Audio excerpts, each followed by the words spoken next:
So we see in studying the lives of all these great teachers that there was this danger, yet we find at the same time that they were all inspired somehow or other. They got into this super conscious state only whenever a prophet got into that state by simple force of emotion, just by heightening his emotional nature. He brought away from that state some truths, but also some fanaticism, some superstition which injured the world as much as the greatness of the teaching did good. To get any reason out of this mass of incongruity we call human life, we have to transcend our reason, but we must do it scientifically, slowly by regular practice, and we must cast off all superstition. We must take it up just as any other science. Reason, we must have to lay our foundation. We must follow reason as far as it leads, and when reason fails, reason itself will show us the way to the highest plane. So, whenever we hear a man say, I am inspired, and then talk the most rational nonsense, simply reject it. Why? Because these three states of mind, instinct, reason, and superconsciousness, or the unconscious, conscious, and superconscious state, belong to one and the same mind. There are not three minds in one man, but one develops into the other. Instinct develops into reason, and reason into the transcendental consciousness. Therefore, one never contradicts the other.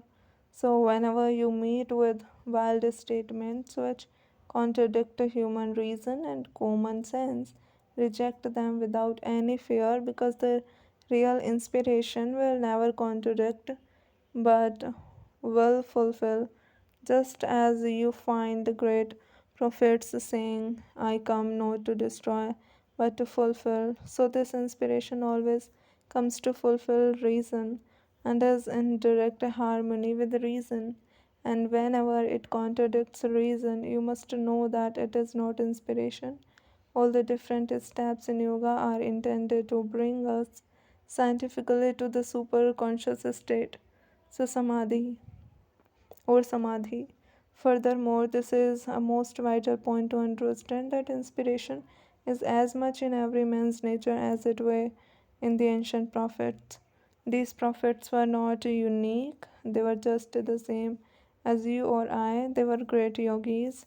They had gained their super consciousness, and you and I can get the same. They were not peculiar people. The very fact that one man ever reached that state will prove that it is possible for every man to do so. Not only is it possible, but every man must eventually get to that state, and that is religion. Experience is the only teacher we have. We may talk and reason all our lives without an ever understanding a word of truth until we experience it ourselves. You cannot hope to make a man a surgeon by simply giving him a few books. You cannot satisfy any curiosity to see a country by showing me a map. I must have actual experience. Maps can only create a little curiosity in us to get more perfect knowledge.